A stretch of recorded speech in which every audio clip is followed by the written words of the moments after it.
Hello, Internet. Gino, that Pinguino Greco, here again with another episode of Deep Listens, and today we've got a special emergency Listen to the Magic podcast.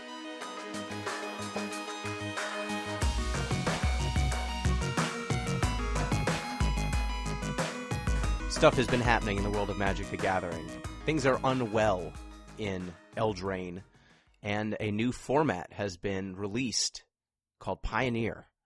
And with these new changes to the game we all love and appreciate, I thought it would be good to check in with Magic Master Kyle Moran. Hello. Hello, Gino. How you doing?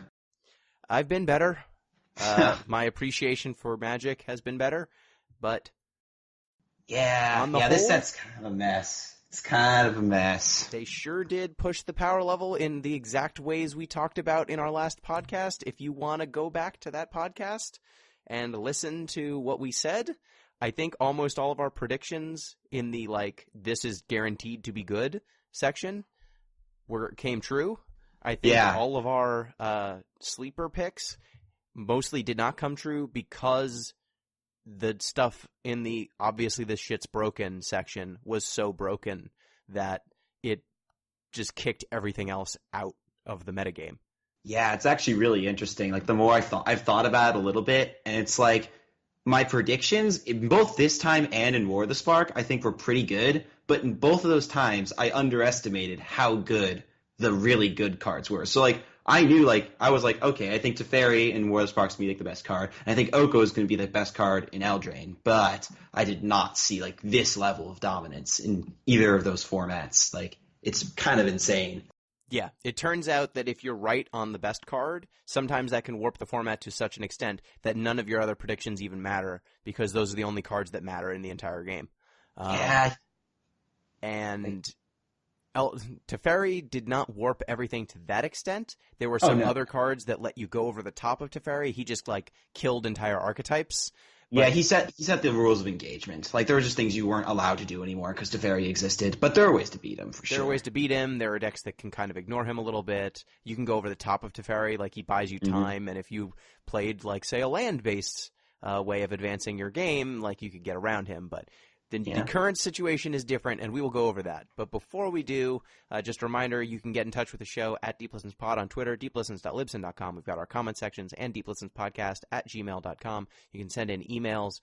And we also are supported on Patreon now, so you can go patreon.com/deeplistens. If you support us, you will gain access to our community Discord. We have weekly, well, not always weekly, we have some game nights that you can get in on. Playing with the hosts of the show and other members of the community. We have question sections, suggestion sections, and then a bunch of horrible things also in there. People talking about food, that they're not cooks. All sorts of other stuff going on in the Discord. So go ahead if you've been listening to the show and want to get in on the community a little bit more formally, just support the show and you're in.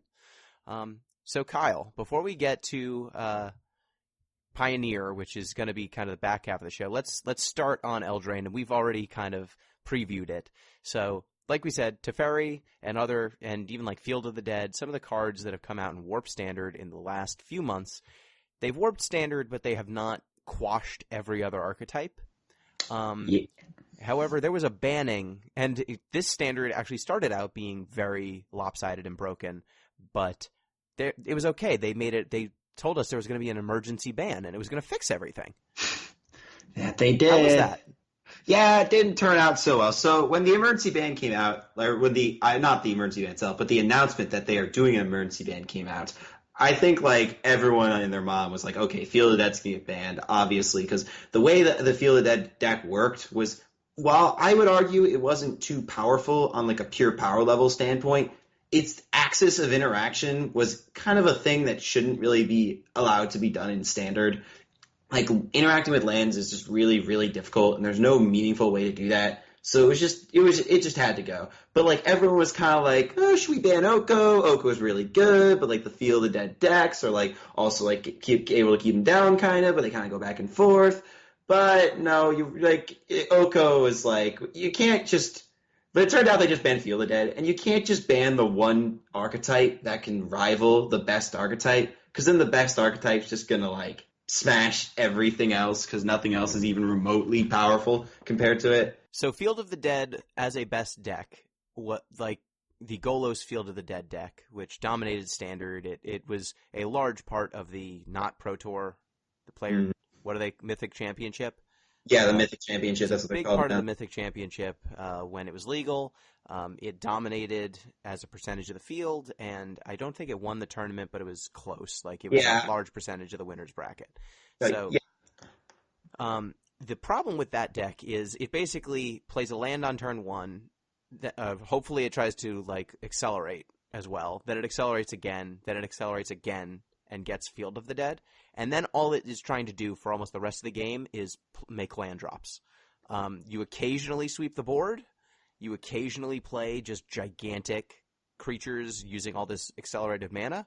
yeah, namely Hydroid Krasis, which would then Hydroid draw you Krasis. into more gas. Yeah, so you play this long, grindy game, you get a bunch of mana, and because the aggro tools in the format right now are not strong enough to really pressure these decks, and they also start with some life gain in them, they usually have either food, they have Oko, they have Teferi, they have these 3-mana planeswalkers that would just keep aggro decks off of them just enough so that they could eventually drop their first large Hydroid Krasis or Golos, and then that would stonewall. And then once they get up to 7 lands, Field of the Dead is online, and every land drop they make makes a 2/2 zombie from there, and most of their deck just fetches more lands. So they put in multiple lands into play at a time, they get multiple fields, and all of a sudden they're making like 4 zombies every land drop. And Yeah. you just can't deal with that, like There's unless you're no in the way. air. And Hydroid Krasis flies. So there were a bunch of ways that it could stall the game, sweep the board, and eventually kill you. Like, it would take forever, but they'd eventually kill you, which is a terrible deck to be the best deck. You don't want a deck that no one can interact with, that you can technically beat them, but you might not find out if you can beat them for 20 minutes. Yeah, like I would say Field Dead was a little faster than that because like when you were losing the Field Dead, they had like 15 zombies in play, and you're like, okay, I'm gonna die next turn. Like it's over. So it wasn't quite like a Kark Clan Ironworks kind of deck where it's like it just like kind of dirtles around for a million turns. But yeah, no, it wasn't good. There's just no because like the thing is in Standard there shouldn't be cards like Blood Moon or like things like that that interact with lands. Like that shouldn't be necessary. But in order to beat cards like Field of the Dead, that's what you need. Yeah, you So shouldn't. it's You shouldn't want to play Bedeck Bedazzle for the Bedazzle half. no, you do not. No, you do not. Something And that's bad not is even happening. remotely good enough against Field Decks. They just No. tutor up some more Field of the Dead. It's too late. It's too It's late. too late. You Yeah, have 5 no. mana, so they have 10. Yeah, no, Field of the Dead was not a healthy thing for the format. I think we can all agree on that. But the one thing that really worried me is that right before the ban, like you had to kind of have been following Standard a little bit, but the Oko decks were kind of like tuning themselves to beat the Field of the Dead decks pretty consistently. Right before the ban, like I went to the SCG Philly a couple, or it was like the beginning of October, and I tested a lot of Standard, and we went when we went to that turn, we played Bant Oko, and we figured, and like just by playing like Questing Beast and like Deputy Detention, and just putting like so much pressure on them with Nissa and Oko, you could pretty consistently beat these Field of the Dead decks. Like you're not even skewing your deck that much. So No. we were like, You're just okay. putting in other strong cards. Yeah, exactly. Like Questing Beast is a good Magic card. Well, not anymore, but so like Yeah, so the problem is once they ban Field of the Dead, you don't even need to skew your deck anymore. You just get to play the best stuff at every point in the curve, and your best stuff is so much better than everyone else's best stuff. They just don't stand a chance. And it's not even just that Oko is super strong. Now, I understand why they didn't ban him, and the only explanation is monetary, that people bought their Okos. Oko was the card to sell this set, and he's broken. And Oko it's is very the clear. best. It's everyone knows that Oko is broken. Everyone can tell, but he's $70 to $100. So if you bought your playset, you invested almost $400 into this card, and they're going to ban him like a month into his availability. That would be really shitty. It would probably cause a bunch of people to quit this game. So they have stretched it out, but it is very clear that you must ban him at some point. Yeah.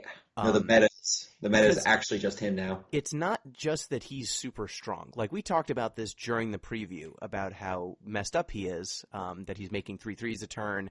If you just play anything bigger than a 3/3, then your entire opponent's board is invalidated forever. If for some reason they've played something that you care about, you can steal it most of the time. You're just perpetually gaining life, and he gains 2 loyalty a turn, so even if they play something huge, it's hard to kill him. And he makes their creatures 3/3s, and then he Yeah. can +2, so he only ever loses like 1 loyalty if they get through. It's like a whole bunch of terrible shit. But the most unfortunate thing is he can turn artifacts into 3/3 elks. So most of the cool, original, unique cards that are in Eldraine are creatures or artifacts. So Yeah. these 2 card types, he just makes them blank. Makes You them into can't build elves. around them.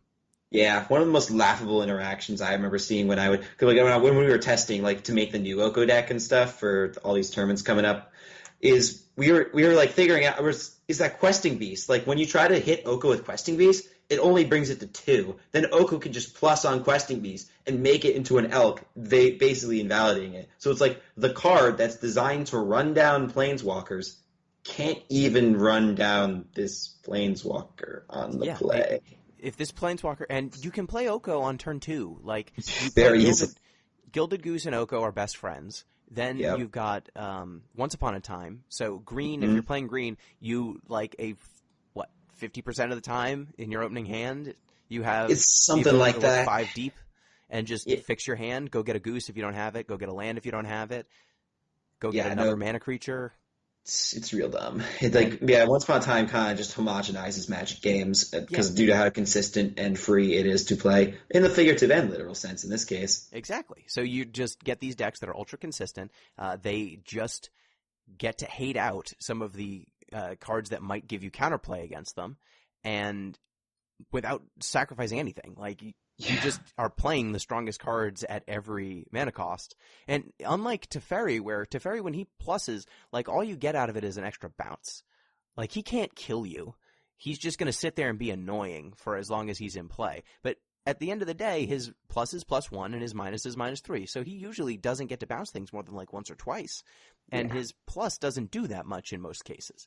Oko, if he's just plussing on you, he's eventually going to kill you with 3/3s. And 3/3 is not a small body. It really isn't. It's like moderately sized, and anything that's bigger than it is usually prime target to become a 3/3. Exactly. So, yeah, so it's just a really unhealthy metagame. There's nothing you can do about it in the current standard. What were you telling me before we recorded? Like you're playing a deck So with, as we were trying to figure out the best Oko deck, it turned out you just like the best Oko deck is the deck that can beat Oko on the draw in turn 2. So in order to do that, you play 4 main deck copies of Noxious Grasp, a card that only kills green or white planeswalkers, or green or white creatures or planeswalkers. Because if Noxious Grasp is dead against your opponent, you are already miles ahead because you are playing green and they are not playing green. Yeah, and you just don't even care. Like You just don't even care. Charge it to it's the game. That bad. Charge it to the game. Who cares? You've got a dead And card like deck. And even in like the little scenario where like it's like it's like they have, maybe this is not good. You can still plus on their things, turn them into elks, and then Noxious Grasp the elks. Like it still has targets. Yeah, you make targets. You just make them have targets. And you can also like just disgusting. It's incredible to think they also made hate cards like Fry that also hit Oko, but it doesn't kill him.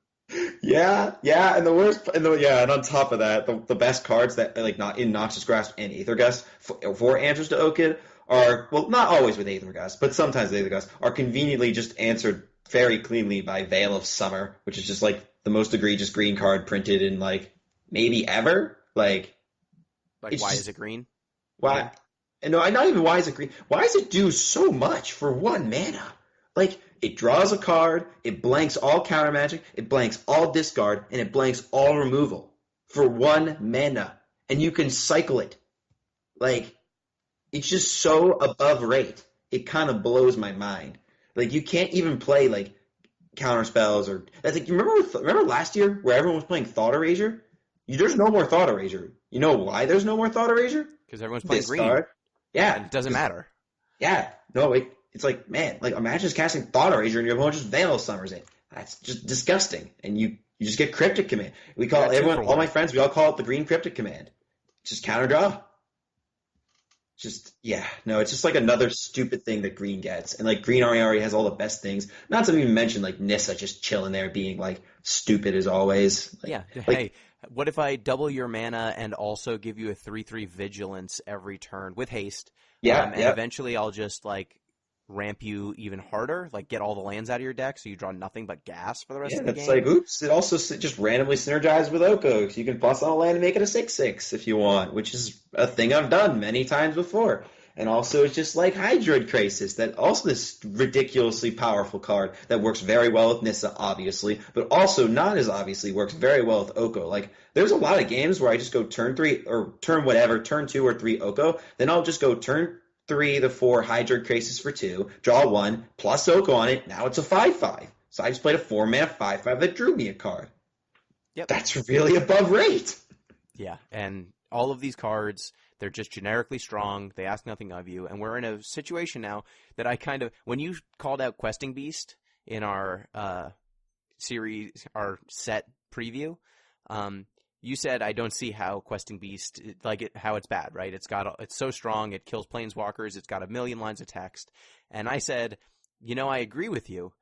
However, I think that there is a situation where Questing Beast is no good, and that's if you go all the way over the top of him and just invalidate Questing Beast. And we're in a spot where Unfair Magic is what everyone's playing, and then a 4/4 for 4 with haste and a bunch of text doesn't matter because that's not what the game's about. And Yeah. we're in that spot. We're in a spot where it just doesn't matter. It can't kill the things that matter. It can't block the things that matter. It doesn't get through the blockers that matter. It used to. It used to with But Field. it doesn't anymore. Not anymore. No. It turns out like when the card just bites it to a Noxus Grasp, with people are playing 4 copies of the main deck, and I think the card that makes Questing Beast like not playable at all, like the card that really gives it the death knell, is Wicked Wolf. Wicked Wolf is nasty. Like there's like so many different creatures are just invalidated by this Ravenous Chupacabra that also just never dies to removal. And they're all like all of these cards are just 2-for-1s. There are 2-for-1s above rate 2-for-1s at every spot on the curve. They're all rares and mythics. Like it's just congratulations, you made a bunch of overpowered cards and then you put them all in the same deck and they all synergize together because they're all broken. They all synergize. They're all pretty broco. Yeah. No, it's so just standard's really bad. Standard's abysmal. Standard.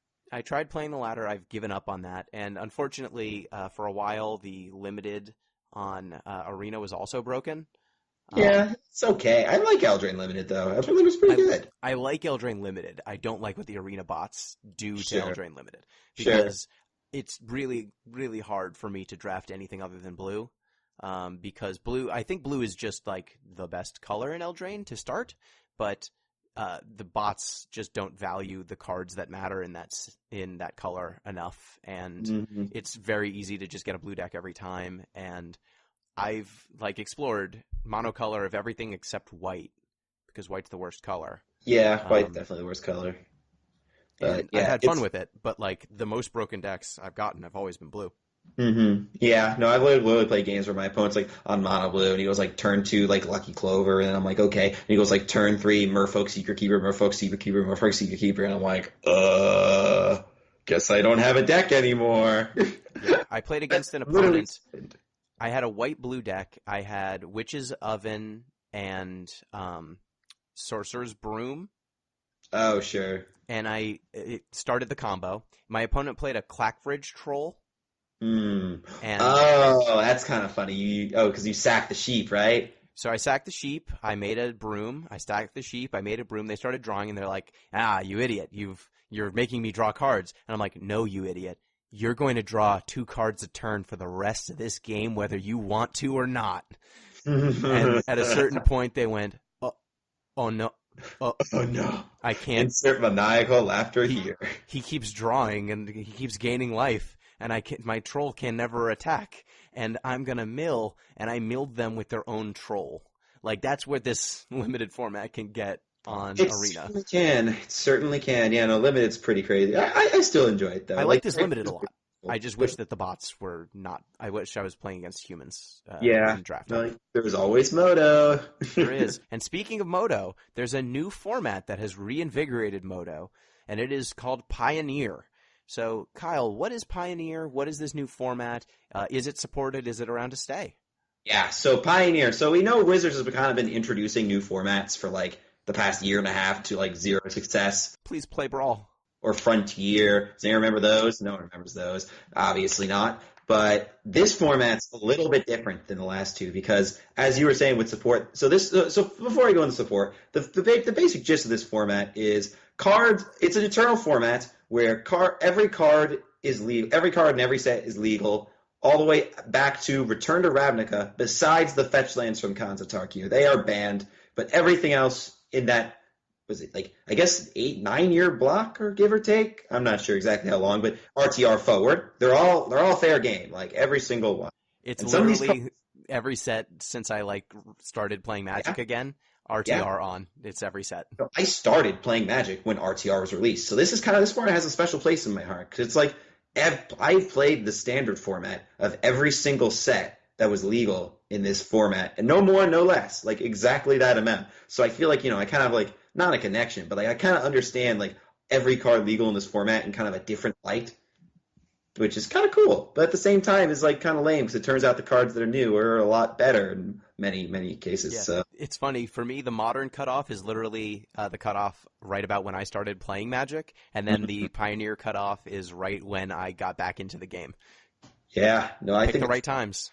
yeah, we did. We certainly did. We certainly did. I think, and so yeah. So those are the cards that are legal. I think it's great. Fetch lands being banned is like, and then also they also made sure to like note that as they see results coming in, they are going to be very ban happy. Like they are planning on banning stuff depending on what is too broken. Like they are saying like they are coming out openly admitting saying there's probably going to be some stuff in this format that's completely busted when it first starts. So we're going to be doing some banning, which I think is a really awesome way to start a format because it's like you're setting up the expectations perfectly. Where like once they ban stuff, no one's going to be upset. 'Cause it's like this is exactly what you came here for. If you didn't want to do it, you don't have to play. Like there's no problem with that. But they're setting up the expectations like expertly, which is I'm really a fan of that. It also lets people kind of just like really push the boundaries of what they want, like what they think is good, and just really try and figure out how to break this format in half.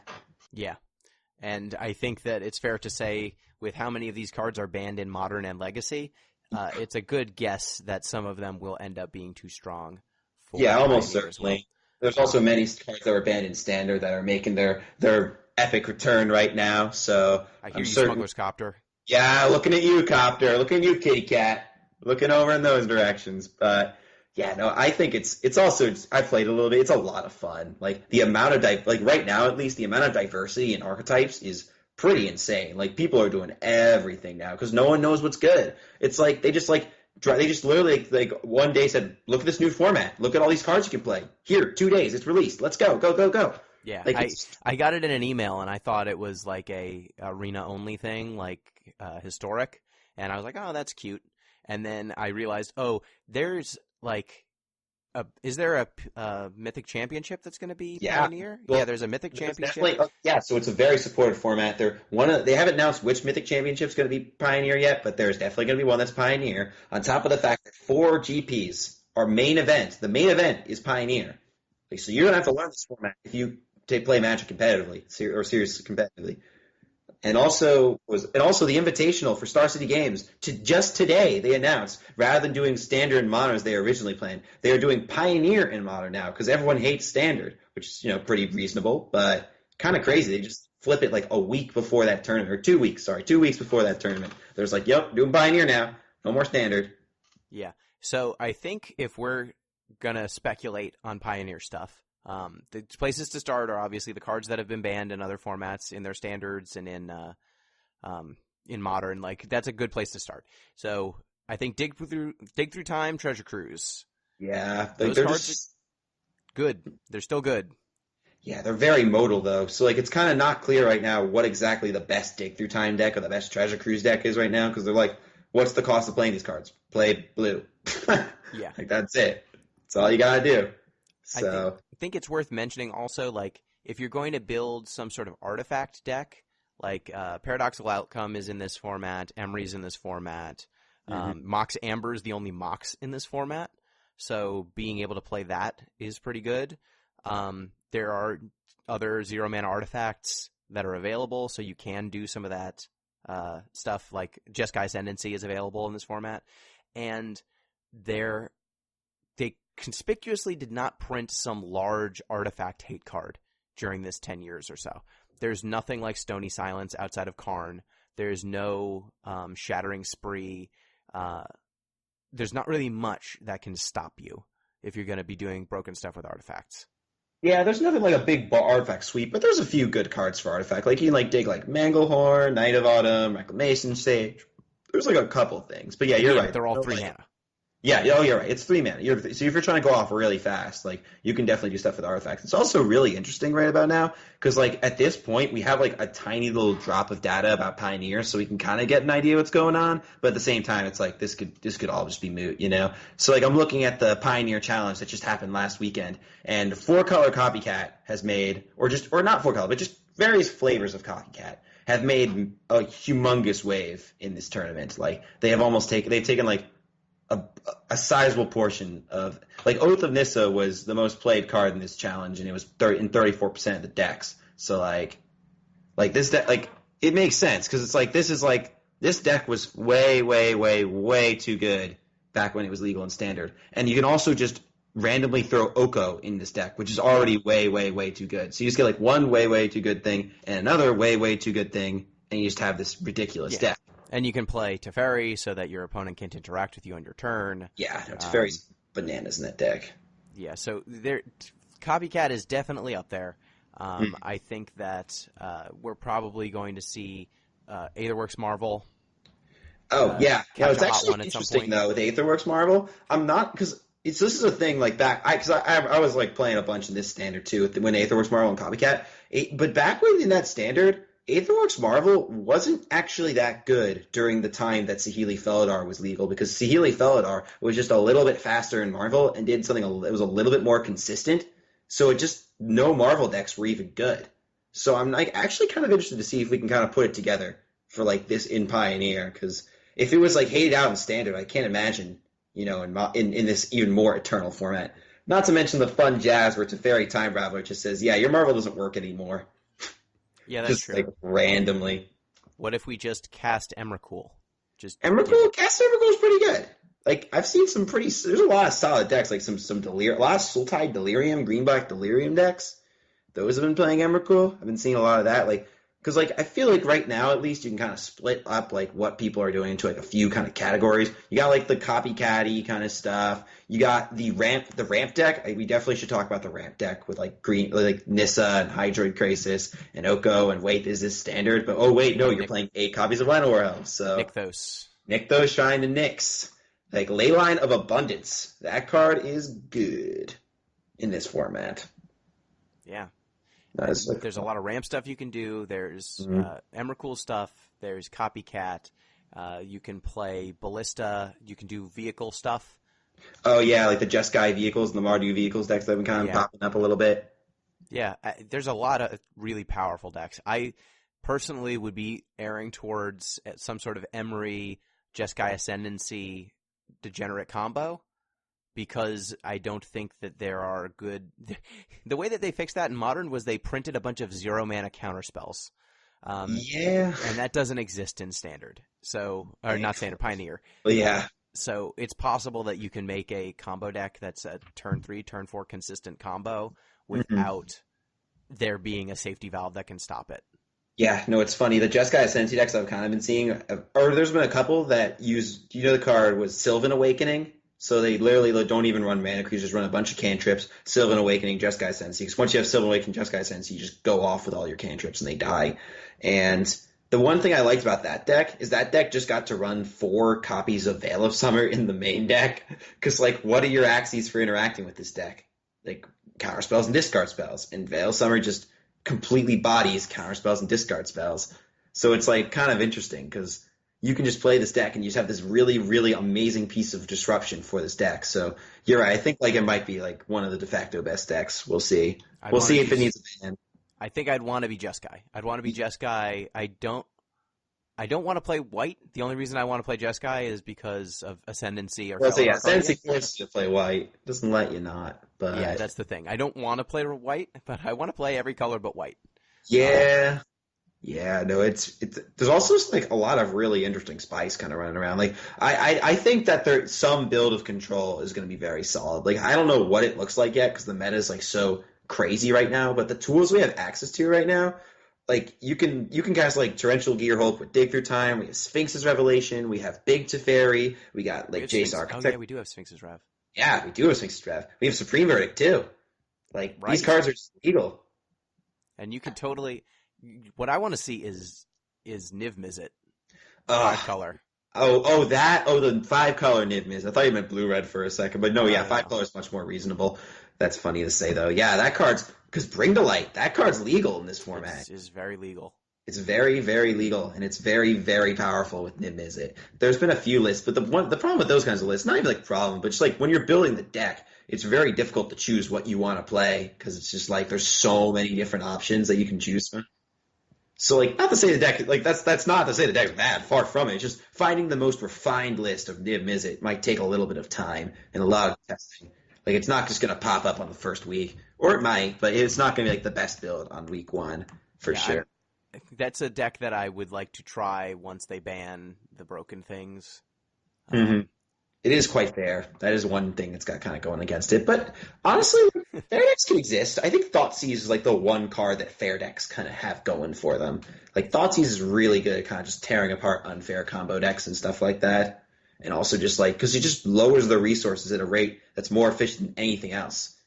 Yeah, that's the reason why I want to play Emery, because I think you can set up on turn 1, and then your opponent doesn't get to Thoughtseize you. Yeah, well, let's throw on the play. But yes, I get your point. Yeah. I understand your point. Yeah, because I've been seeing it looks like out of all the mid-range decks, like Sultai mid-range kind of with Oko and like Thoughtseize and Abrupt Decay and Assassin's Trophy kind of being like the gold standard for removal in this format.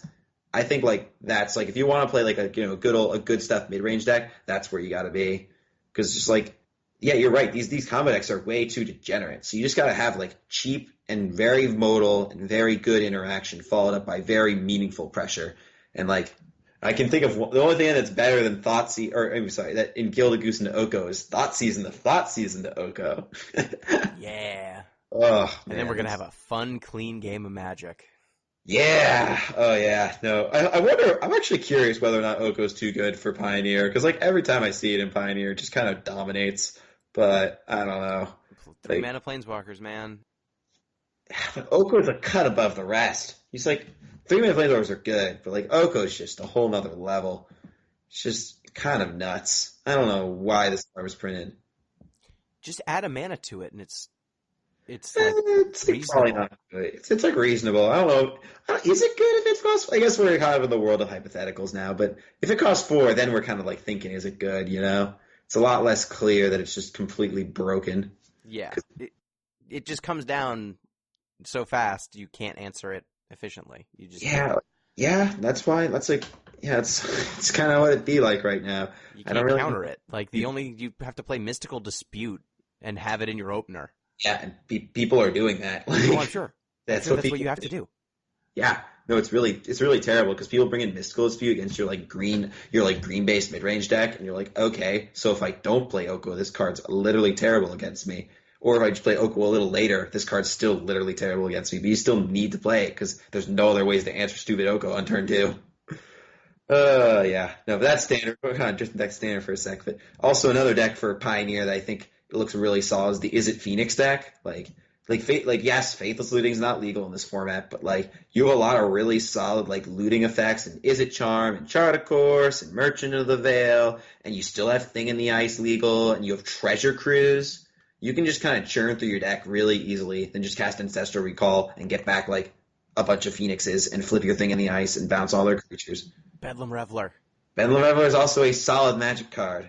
On top of that, I've seen Jace Vryn's Prodigy showing up a lot too. Yeah. Like it's just basically a Snapcaster mage for this deck, but like I wouldn't say better, but different. Like basically kind of Snapcaster mage. But like the one thing I like about Is It Phoenix is it's one of the most. I think it's one of like at least out of the gates, it's one of the most efficient Treasure Cruise decks I've been seeing right now because it's doing like an actively great job at fueling Delve to get your Ancestral Recall payoff while like also using the 1 mana spell to its like most highest efficiency. Yeah. So yeah, and Treasure Cruise is really good. So if you're the best Treasure Cruise deck, you might just be the best deck. So who knows? That's the deck that wants Treasure Cruise over Dig Through Time, and I think almost every other deck wants Dig Through Time.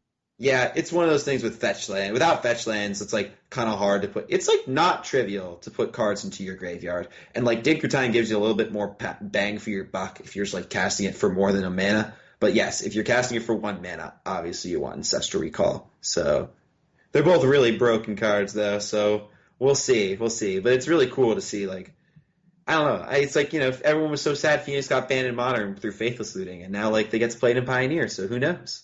Yeah, and it's as someone who is sitting on a foil dig through time, I'm happy about this. Yeah, no, it's very funny. My friend actually, when you were talking about Jeskai Sensei, when I went to Vegas, my friend gave for a meme gave me a foil Japanese foil playset of Jeskai Ascendancies, and he's like, "Oh yeah, don't you love this card, Kyle?" I'm like, "Haha, very funny." And then now it's just like a multi-format staple, and I'm like, "Who's laughing now?" Yeah, it was still great. Card turns out to be great, which is kind of weird, but who am I to complain? They literally announced this format out of the blue, and now he's. So, like, what are you going to be playing, Gino? Like, if you had to, like, pick a deck right now to play in Pioneer, what would you be saying? In Pioneer, if I had to pick a deck, I mean, I would be trying to break Mox Amber.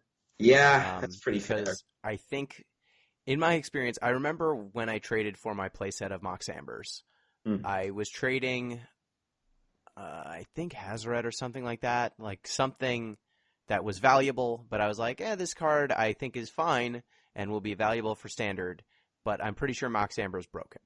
And they said, no, I don't think it's that good. Like, you need legendary creatures. And I was like, yeah, but literally every Mox ever printed has been broken. Every single one of them. And this game is going to keep going. And I have a feeling that this one is not the exception. I don't think it's restrictive enough. Like, they'll print a 1-mana legendary creature, and then once they do, or print a few of them, and then this card is just, a regular Mox, like all the other ones. I'm like, okay, good luck, man. And then they printed Emery, and there's a 1-mana blue legendary creature that plays super well with Mox Amber, and with 2 of them in a Jeskai Ascendancy, you have a loop. Yeah, you do. that just kills your opponent. You make a giant creature that they can't deal with, you draw your entire deck, and then you kill them. Mm-hmm. Yep. So it seems to me like and you're netting a mana every time you're doing it. So you get as much mana as you have cards in your deck. You have a creature that is plus as many cards in your deck, plus as many cards in your deck as you have, and then you attack them. And also all your creatures are that big. So yep. I think that you can find some sort of degenerate combo with 0-mana artifacts, Emery, and Jeskai Ascendancy. That's where I would want to be. Maybe you can get Paradoxical Outcome in there. But I don't see a lot of great answers to that setup. That it just seems like the fastest way to combo kill someone. I'm also assuming that Saheeli is going to get banned, or Felidar is going to get banned. Yeah, that's a pretty solid assumption, yeah. It's the most obvious degenerate combo, and is the hardest to interact with just like playing the Jeskai Planeswalker package. So I think that the Emery deck will take slightly longer to find, and therefore I'd want to be finding it, because I think it will be a deck that survives the first round of bans. And this is kind of how I think you have to think about Pioneer, because if you find the first most obvious broken deck, the likelihood of it surviving to a relevant tournament is low. Yeah, no, it's kind of funny, but it's kind of true. Like, they just said, like, not only did they say they're going to ban stuff like Ban Happy, but they're also not going to stick to the normal schedule. So, like, 1 week, you could just be like, oh, shit, I found the best deck. Oh, wait, now it's banned. Yeah, like, I want to find the deck that takes a ban or 2 to get there. Yeah. Or maybe we find something fair, but no, I don't really want to be doing anything fair on week 1. So the answers aren't good enough. They are not. Well, I think they are, but you gotta know which ones to be playing. You gotta know what the terms of engagement are. And if you don't know what the terms of engagement are, then it's a moot point. You're absolutely right. But it's half of Modern, basically, that this format encompasses. And to set Modern into to try and fix Modern, they printed 0-mana answers, like a lot of them. And yeah, this set doesn't have them. They also printed a lot of egregious garbage in Modern, but Yeah. Totally. Like, Modern's even more broken than Pioneer, but I think that Pioneer has enough degenerate interactions that not having those safety valve cards, like, Once Upon a Time still in Pioneer, like, you can do stuff with that. Play it in Izzet Phoenix. Yeah. Like, Yeah, I've seen some guys like tinkering around. What's the card called from the Eldraine? Like Seasonal Ritual or whatever. That just adds a mana of any color, the adventure creature. That card's just like just like 0 mana spells. Even if they do very little, are still a thing. Yep. There's no storm payoff, but Arclight Phoenix, it's kind of a storm payoff. kind of. Yeah, Kind but there's no like, oops, you're dead. Yeah, there's nothing like, okay, great shot for 20. Good game. Well I played. guess there's Harness this. What's the mythic from Oh, Thousand Year Storm? Thousand Year Storm? But I don't man. think they're doing Yeah, that. 6 mana enchantments. I don't know. I'm not sure if I'm a fan. But yeah, there's just like, yeah, no, I'd say like right now, if I were to pick something I want to be in, I would just like, you're right. I would almost just like go the full send of like, I'm just gonna play the thing that gets banned. Like if you look at the or the not challenge, the Pioneer challenge, and you see the 4-color copy deck by Mental Misstep that went 8-0. Like I just really like everything this deck's doing. So like for reference, it plays 7 1-mana Accelerants, 4 Gildagoose, 3 Elvish Mystic. It plays 4 Okos, 4 Saheelis, 4 Teferis. And then like plays a couple of Rogue Refiners, a couple of Reflector Mages, a couple of Heartakirans, an Oath of Nissa, and just like, and also obviously the Feldar Guardian. So like, you're just doing every broken thing in one deck. And I just think that's just how many of those cards were banned? So yeah, Rogue Refiner was banned. Yep, Rogue Refiner. Reflector Mage was banned. That's in the deck. Mage was banned. Yep, Feldar Guardian was banned. Oko, well, not banned yet. I think will be. Saheeli was banned, or I guess Saheeli wasn't banned, but they banned her buddy. Yeah, they banned her buddy. And then I guess that's it. Heart never caught the ban, right? No, it did not. It was very powerful in standard, but it was just shy of being banned. And so. Teferi might get banned. So like it feels like half of the deck, the play sets might get banned. It's just broken stuff. And even I think almost every card in this deck, even cards that like aren't literally banned, were like some of like the best cards in their respective standard formats, even if they literally didn't get the hammer. Like Elvish Mystic, the card was pretty dumb in standard, if you remember. Goose is very dumb in standard with Oko, which this deck is playing. Yeah, no, I think this deck just like, it looks really clean, looks really focused, and looks really hard to beat. So yeah, why bother playing answers when your threats are also answers? Yeah. No, you're right. Like Oko just answers everything, and Reflector Mage answers stuff, and like Teferi just shuts off an entire avenue of interaction. Mm-hmm. Like, why futz with it?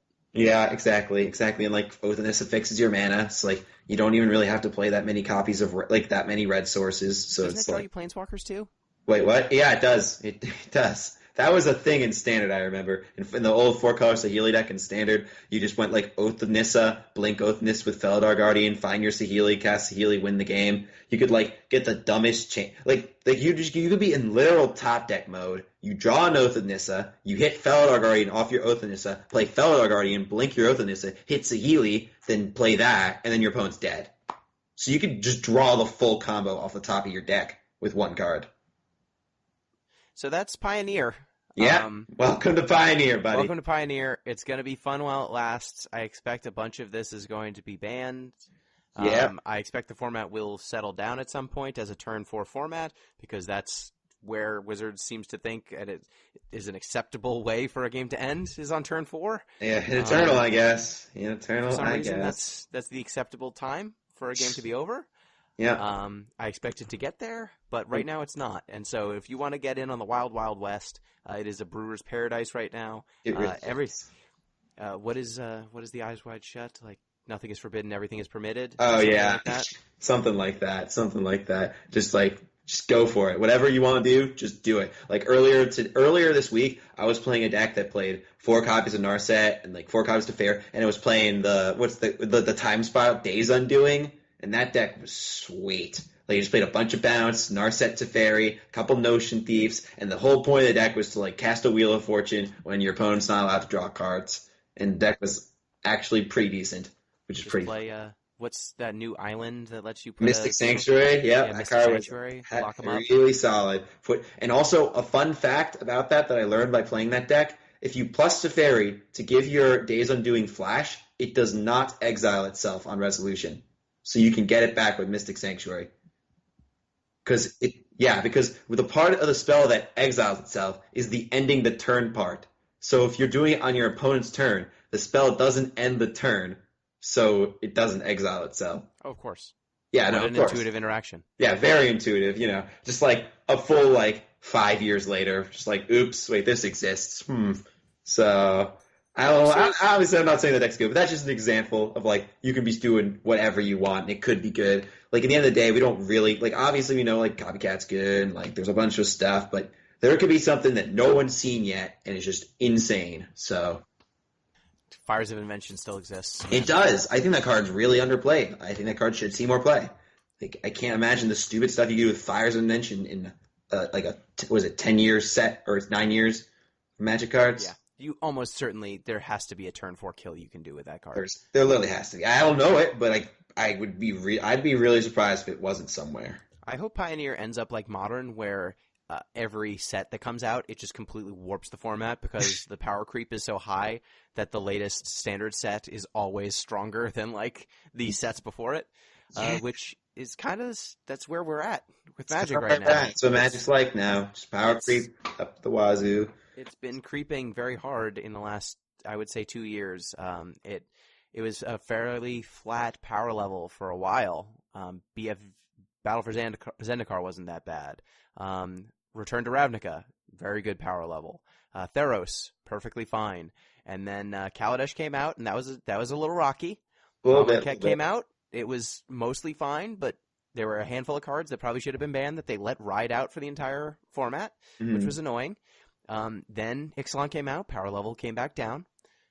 Then we went back to Ravnica, first 2 sets, powerful but not broken for the most part. And then War of the Spark and M20 and just hits the fan. And Eldraine have warped every format. Yeah, they really have. I don't the worst part is I don't really know what they do because I don't think of a ban's at least kind of going back to Theron for a sec here. I don't know if a ban's gonna fix it because even if you ban Oko, Green still has all the best tools for everything. So I don't know what's gonna happen. Yeah, but at least then they wouldn't have infinite food, and they wouldn't be able to turn off opposing artifacts. Oh yeah, no, Oko's got to go. I'm not arguing with that. He's got to go. Too good. Then you could cast spells that did things against them.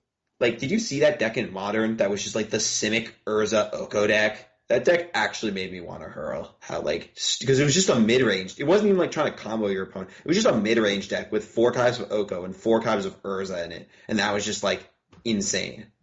I mean, it doesn't surprise me. It was funny. I was listening to the Pro Points podcast, and Sam Black, when they were previewing Oko, they were talking about it, and Paolo Vitor Damarosa and Mike Sigrist are the co-hosts of that show.